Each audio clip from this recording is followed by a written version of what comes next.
foli ni wale ɲuman dɔn an b'o ta ko ɲɛsin aw ma nin sanga in aw minnu sɔgɔlen na Cherifla jamana sanfɛ jamana in kɔnɔ jamana in kɔ kan an b'a fɔ aw bisimila aw ka jɛmukan kɛnɛ kan n'o ye an Dambe jɛmukan ye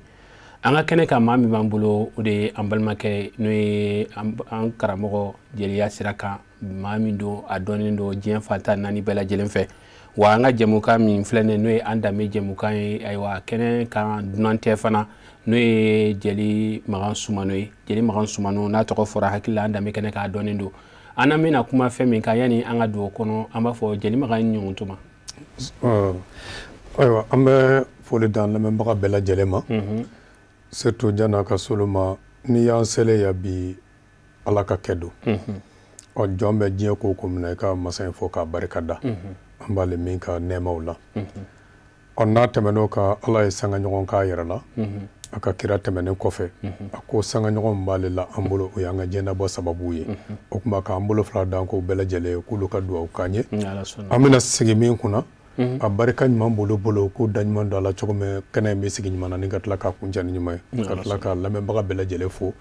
minnu sɔgɔlen b'u danbe la minnu ma ɲinɛ u yɛrɛbakun kɔ minnu y'a dɔn k'a fɔ adamaden tɛ taa ni taabolo t'i la an bɛ foli d'a bɛɛ lajɛlen ma ni ala sɔnna a ma an bɛ yɛrɛ fo k'i waleɲuman dɔn kuma tugu ɲɔgɔnna de don dɔgɔkun tɛmɛnen kɔnɔ an tun bɛ kuma dɔ kan ka kɛ ni waati cogoya ye kuma in an ma se k'a kuncɛ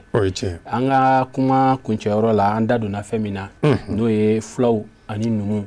munna an ko furu tɛ don u ni ɲɔgɔn cɛ i da donn'o kɔnɔ k'o walawala o la ɲininkali nana a caman ka bɔ fan caman fɛ ko maa d'a ma an sera ka fulaw ni numu kɔni ta fɔ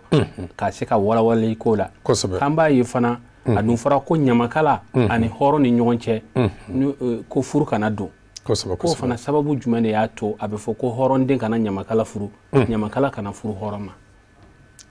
tabarikala Jalo ni ye sujet belebele mais je crois que a nafa bɛ jamanadenw ye parce que nin kɛra furu caman tiɲɛ sababu ye bi awɔ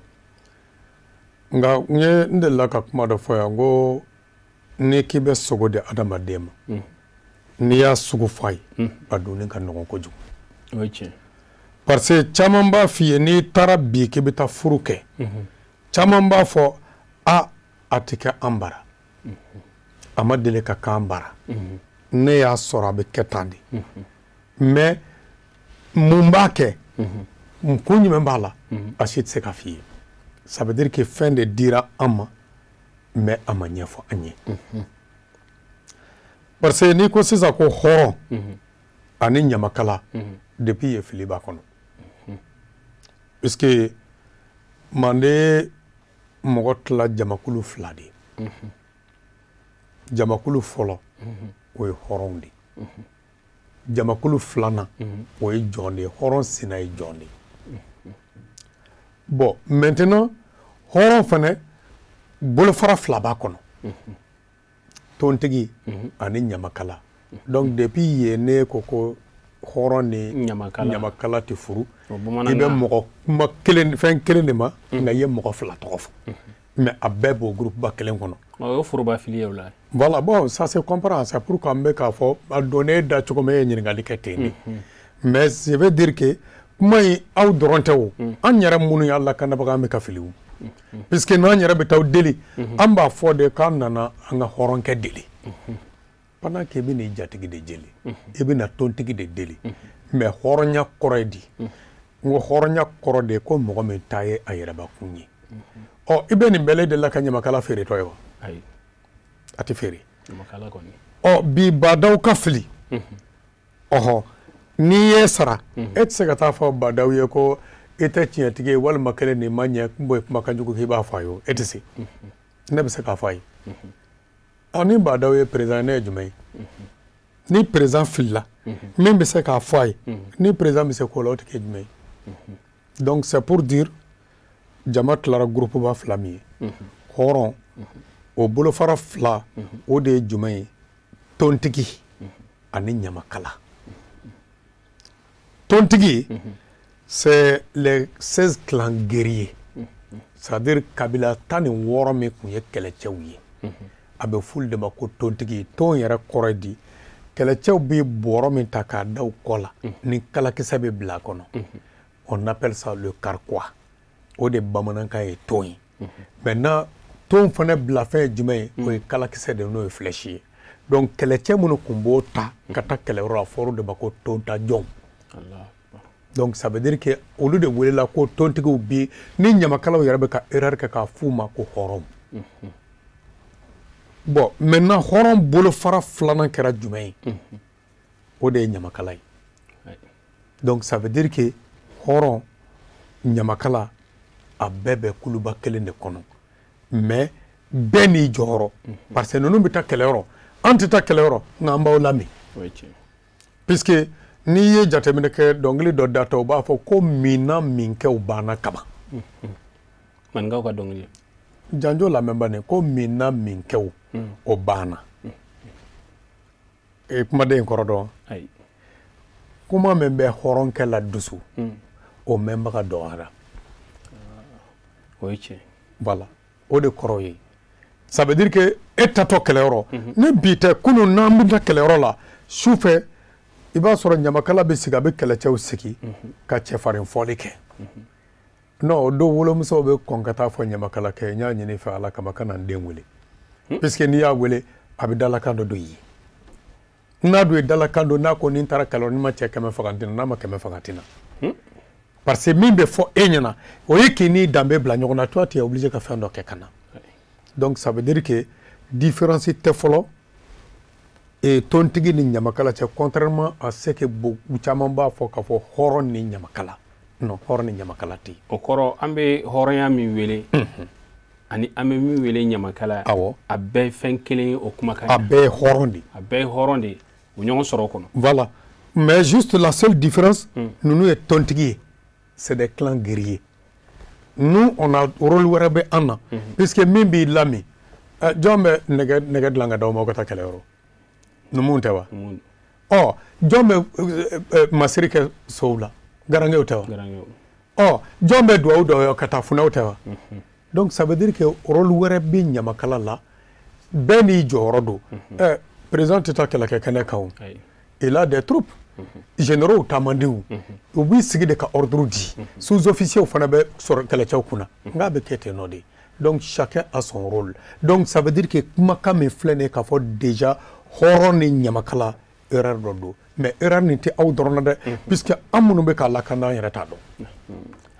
Ayi ni an kɔni ta kɛra erreur ye fila bilalen bamanankan fɔ la. Voilà. I b'a dɔn o kɔni bɛ faamuya mais kuma de don a bɛ jamana in kɔnɔ. Non c'est clair. Ayi aw ɲamakalaw n'aw bɛ deli kɛ. An b'a fɔ tan de. Évidemment c'est vrai c'est vrai. Bon maintenant quant à dire que wagati min na i bɛ taa caman fɛ yen o b'a f'i ye pas plus tard qu'avant-hier ne ka denmisɛnnin dɔ ye n wele a ko n bɔra muso dɔ nɔfɛ nka ko ne ye ɲamakala ye k'a tɛ di yan n taara fa fɛ an sigira ka kuma nka a bɛ d'i ma e banna sisan kun jumɛn kama e dun bolo bɛ kuranɛ la sisan a tɛ kuranɛ kɔnɔ mais mɔgɔw ma min yɛrɛ dɔn ɲamakala de ka laɲini don an tɛ furu aw ma aw tɛ dɛ an de ka laɲini don. Ɲamakalaw ka laɲini don. Awɔ mais ko tɛ kɛ ni kun t'a la parce que don min na jeliya bɛ na jeli nombre kun ka dɔgɔ kojugu n'i ye manden yɛrɛ moment ta k'a filɛ jeli yɛrɛ ye jɔn ye kuyatew de don sinon e k'a jateminɛ an tɔ bɛɛ b'a sɔrɔ sababu wɛrɛ fɛ n'i ye ne fɔ Keyita n b'a laminɛ n'i ko n ma Konate n b'i laminɛ n'i ko Dante n b'i laminɛ parce que Keyita Konate Dante Soumano fa kelen ba kelen an y'olu kɔrɔw de. Ça veut dire que u nana ye wagati min na ɲamakala nafa ka bon kojugu ils ont demandé à ce que kabila bɛ berela lɔ la c'est-à-dire kabila kuma lasela très souvent o du denkɛ fɔlɔ de ye kabila kuma b'o de bolo u y'o ta k'o fara ɲamakalaw kan parce que u nafa ka bon kojugu u de nombre ka dɔgɔ maintenant dans le souci dɔ kana bɔ an na on a cherché à faire l'endogamie o kɔrɔ ye di ni ne ye e den furu e ye fila de e den bɛna kɛ fila de ne ye e denmuso ta k'a furu ne de ye jeli ye e de ye fila ye logiquement ne kan ka jeliya in ta ka n den cɛmanw de enseigner la ne b'olu de kalan olu bɛ jeliya kalan ne de senkɔrɔ n'u kɔrɔbayara u b'a kɛ maintenant ne ye e denmuso furu ne den musomanw kan ka jeliya kalan e den fɛ o b'o sɔrɔ cogo di est-ce que ba t'a ye donc o de kama a laɲini kɛra k'a kanunen don ne ka ɲɔgɔn ta ne na n den cɛmanw dege ale na den musomanw dege o bɛ kɛ sababu ye dɔ tɛ bɔ an ka jama na aw bɛ jidi fana justement donc laɲini ye nin de ye mais bi adamadenw y'a ta k'a kɛ fusamanjiya ye non n'i ma fusa n'i ye ala yɔrɔ mais seulement on nous a légué a dira an ma mais a ma kɔrɔfɔ an ye donc ce qui fait que adamadenw y'a kɛ fusamanjiya ye kuma dɔ hali ni ɲamakaladenw ni tontigi ye ɲɔgɔn sɔrɔ muso kelen da la e ti malo e ni jelidenw de b'a la ou ni fundadenw de b'a la bon voilà donc c'est pour leur dire fusamanjiya tɛ mais juste an de ka laɲini don pour que dɔ kana bɔ an nombre la donc n'i y'o ta k'o kɛ fusamanjiya ye i bɛ fili minɛn kɔnɔ donc nin de ye ala sago lamɛnbagaw bonya b'a kan o faamuyara kosɛbɛ ni e ɲiningara k'a fɔ ko ɲamakala bɛ se ka hɔrɔn furu i n'a fɔ an b'a faamuya cogo min na komi e yɛrɛ ko k'o kuma ye fili ye tɔntigi furu baasi t'a la tana foyi den kelen t'a la tana foyi t'a la mais est-ce que aw ni kuranɛtigiw bɛnna o ka ɲininkali de la ka s'u ma bon fɛn kelen b'a la ɲamakalaw filɛ moriw filɛ den fila de don peut-être an bɛ fa kelen de mɛ an tɛ ba kelen an ni moriw kɛ i bɛ jate minɛ ɲamakalaya ni moriya pratiquement u ka sɔsɔli man ca ɲɔgɔn na ten mais c'est ce que j'ai dit ala ye kira 313 de ci kana an ma diɲɛ bankun kan 104 de ye sɛbɛnni kɛ wa 4 de fana yera n'a bɛɛ ye jaburu tawreta lenkira alkuranɛ nin 4 de cira kana sɛbɛnni min yera kosɛbɛ mais e ka kelen ta k'a filɛ yɔrɔ min na a sɛbɛnni b'a la ko hɔrɔn ani jeli ou bien hɔrɔn ni ɲamakala a tɛ yen c'est pourquoi n k'i ma silamɛya bɛ minɛ jumɛn ma kuranɛ de tɛ wa ɔ n'a tɛ kuranɛ kɔnɔ ko jeli bɛ yen numu bɛ yen ou bien ɲamakala bɛ yen tontigi bɛ yen ɔ o bɛ na min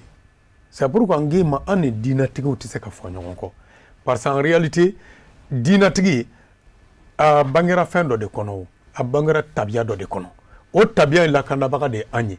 ɔ olu bɛ ala ta de fɔ an bɛ sigida bɛnkan de fɔ an tɛ se ka ɲɔgɔn sɔsɔ raison pour laquelle n k'i ma n ye n sara la n k'i bɛ se ka taa bari mali kɔnɔ bi ni sherifu k'i ma n ko ɔ o bɛ se ka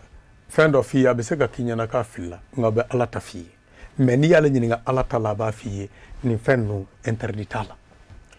o faamuyara kosɛbɛ mais Djeli Makan ni ɲininkara tuguni misaliyala sisan komi hakili caman caman ani n'i y'a lajɛ mali kɔnɔ e ka nin kuma in bɛna kɛ kuma kura de ye mɔgɔ dɔw ma parce que kabila dɔw kɔnɔna na yɛrɛ nin kuma tɛ se ka tigɛ ka bɔ yen mais komi ko o ko i ye laɲini min fɔ n'a fɔra k'a man ɲi a man ɲi kun min na bɛɛ n'i ka dalu mais i bɛ taa sɔrɔ i ka dalu bɛ k'i bolo cogo cogo ani min fana ye tiɲɛ ye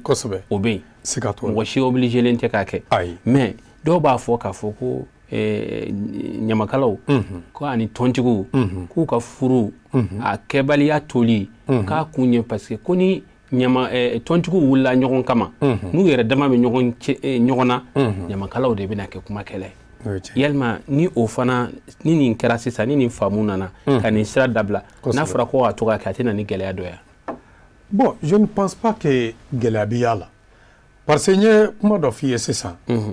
ko n ma ɲamakala bolo tɔw dɔn jeli da ye kuyate mais ne ye keyita ye n ko ne bɛ ka sumanoya woro jɔ ne tɛ ka jeliya woro jɔ de ne ma b'olu la u tɛ ne ta mɛn olu bɛ se ka kɛlɛ ne ɲɛna parce que bɛnkan kɛra ka ne ka fara kuyatew kan ne sɔsɔ da t'olu fɛ babani ko ne ye jeli ye ko ne tɔw ye jeli ye wa buya jara ye jeli ye jara tɔw ye jeli ye wa ɔ danbele ye jeli ye tarawele bɛɛ ye jeli ye wa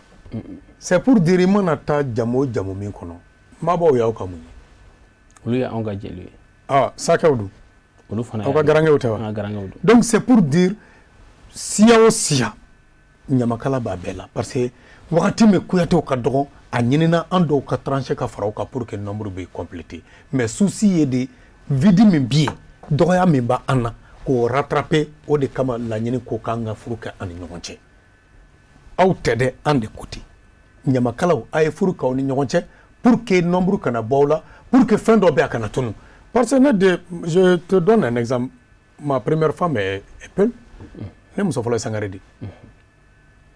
c'est vrai muso filanan de ye Djeli ye o ye Sisoko ye mais muso fɔlɔ ye Sangare ɔ sisan ale denw bɛ Djeliya minɛ cogo di u b'a minɛ e bolo mais cɛmanw de b'a minɛ ne bolo musomanw kan ka ta ale de bolo a b'a bɔ min ça veut dire que ne ye n den dɔw privé déjà o ale den musomanw n y'o privé mais ala barika la jelimuso wɛrɛ bɛ n kun min bɛ se bi k'olu encadrer mais n'o tɛ yen dun e que filamuso kelen de bɛ ne bara a bɛ laban cogo di o filakan kalan voilà bon pourtant population mago bɛ ale ka kɛ ne de ye ne ye sira min bɔ ale ka keleya ka ne fɛnɛ nɔ sira taama i b'a fɔ ne bɛ ka tɔgɔma n fa nɔ na cogo min na mais malheureusement bi ale tɛ se k'a di musomanw ma mais ne bɛ se k'a di n den cɛman parce que ni yan tɛ yɔrɔ caman ne bɛ taa i b'a sɔrɔ n denkɛ fɔlɔ bɛ nɔfɛ on est ensemble c'est pour qu'il m'observe a k'a lajɛ n fa b'a kɛ cogo min n fa b'a sira bɔ cogo min donc moi j'ai beaucoup marché avec mon père hali n'a tun bɛ émission kɛ ne b'a enregistrer parce que Dieu faisant bien les choses ne yɛrɛ média mɔgɔ ye o mais n tun bɛ tugu a kɔ mais éléments t'a bolo pour m'enrichir et aujourd'hui c'est ce que je dois aussi à mes enfants mais malheureusement ne kan k'a di cɛmanw de ma ɔ ba dun ye fila ye a b'a di musomanw ma cogo di donc adamadenw m'a faamuya c'est ce que j'ai dit dɔw ma bɛ fɔ aw ye ko n'i ye sɔmɔ dun ka nɔnɔ min k'i bɛ sa jɔn tun bɛ sɔn o kuma in a ye maa caman kɛ k'o to don tɛmɛna ni éclipse tun bɔra tun bɛ se kɛ cogo di ko jakuma ye kalo minɛ i ye kuranɛ caman kalan a la dɛ nka bi a nana ye k'a fɔ tubabukɛ b'a f'e ɲɛna ko jakuma bɛ kalo minɛ nin jamana in na a b'a f'i ye 6 mois avant kalo 6 nin kɔfɛ jakuma bɛ kalo minɛ yan a b'a minɛ ni heure la a b'a bila ni heure la nka n'i kun y'o fɔ kunun mɔgɔ ye dun a bɛ ɲɛ donc c'est pour dire fɛn dɔ bɛ yen n'a ma dɔn a ka ca la mɔgɔ b'a kɛlɛ kɛ bɛnkanw ye an yɛrɛbakun mana kɔlɔsi ko min man ɲi a bɛ ladilan puisque o kuma kɔrɔsiro ye jumɛn ye kunun ne dutigi kun taɲana diɲɛ tun bɛ di balimamuso denw de ma a yɛrɛ wolodenw tɛ mais mɔgɔkɔrɔ nana mun kɔlɔsi n'an ma yɛlɛma don nin na ne denw ko k'u tɛ baara kɛ bilen puisque an b'an yɛrɛ faga ka hɛrɛ ɲini ka bila an fa ka so n'an fa sara o hɛrɛ bɔ a bɛ taa du kɔnɔ yen fɛ donc mɔgɔ kun y'u bolo du yɛrɛ kɔnɔ on a compris que a bɛ ka na ni segin kɔ dɔ ye puisque a bɛ ka tiɲɛni dɔ kɛ u ye ɲɔgɔn regrouper n'an ma nin sariya in lajɛ k'a yɛlɛma a tɛ ɲɛ ils se sont retrouvés u y'a yɛlɛma désormais ni fa banna tiɲɛ ye ta ye mais ni balimamuso den natɔ don munna kunun ne y'i cousin natɔ i bɛ taa i ka fini ɲuman ni samara ɲuman dogo n ko nin yɔrɔw de don ça veut dire que laadaw c'est des trucs an yɛrɛ de bɛnn'a kan k'a sigi laadaw ye bɛnkanw ye ka voilà à partir du moment où que an yɛrɛ sɔnn'a ma k'a fɔ nin filɛ degun b'a la tari kelen kɔlɔlɔ dɔ b'a la on peut se revoir ka tila k'a lajɛ k'a dilan bi an dun b'o degun de kɔnɔ parce que moi j'ai vu furu joli kalela nin kuma la dɔw yɛrɛ bɛ maakɔrɔw bɛ hakɛ to i bɛ taa sɔrɔ u bɛ ɲɔgɔn bolo san joli joli fankelen bannen don k'a fɔ ɲamakala don walima aw furu ɲɔgɔn tɛ bon a bɛ ka tiɲɛni ba de nati diɲɛnatigɛ la an ka population kɔnɔna na o de la fɛn min ni hakiliw jɛra ka fara ɲɔgɔn kan ka faamuyaw sɔrɔ a la a nafa ka bon kosɛbɛ ni an bɔra o kɔnɔna na Djeli Makan an bɛ waati min kɔnɔna na nin fɛn ninnu yalima nin ɲɛfɔli ka taa dameko tanako e yɛrɛ fɛ nafa jumɛn b'a la an bɛ donni min na bi jamana kɔnɔ bon nafa min b'a la parce que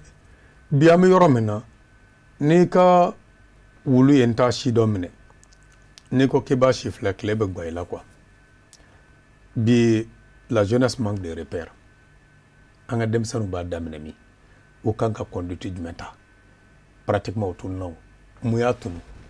parce que e y'i jija ka nin valeur de ta bi k'a jira parce que an wolola nin de kɔnɔ an bɛ mɔni de la an bɛ laban nin de kan mais e ka émission tɔw caman lajɛ est ce que a bɛ kuma i danbe kan wa ɔ kunun mun ye cɛfarinw caya i bara nin siraw tɛ wa danbe sira don kunun mun ye den ladamunen caya i fɛ yen puisque mɔgɔ dɔ sigilen bɛ k'u ka conduite rappelé u ye à tout moment au dos dugu man bon jama ma cata il était très facile ka communiquer bi ne bɛ se k'an jɔ jelibugu mumɛn kɔnɔ ka fɛnkɛ sigi kɛnɛba sigi n bɛ kuma an ka jelibugukaw de b'a mɛn dɛ mais ani min bɛ ka fɔ télé la dun ne kuma na sisan c'est le monde entier diɲɛ de ɲɛ bɛ na diɲɛ de tulo bɛ ne C'est Cherifla bi djien kono. Justement. La djelen no djien fantana. Voilà. Bon, donc, ça veut dire que nous kene nous créer et be kankan yere bakundi. Parce que an kuntununa. An kun suguma don. Yere don Clara Anna. Mary Clara Anna. Tashi Clara Anna. Parce que ba bli kuna. Jogo la nyuma. Bi obe Clara Anna. Bari ni ya me ekika horonya makara. Anya foriye di. Mais e wolola i sigile me nyeme feuilleton de la. I wolola i sigile me i nyeme tubabu tabia de la. Raison pour laquelle parfois même on a des personnes qui accoutrement qui plaît. Parce qu'on essaie de voir les acteurs là, ce qu'ils font. Non, ils le font sur scène, mais nous, Djigine, ils ne sont pas comme ça.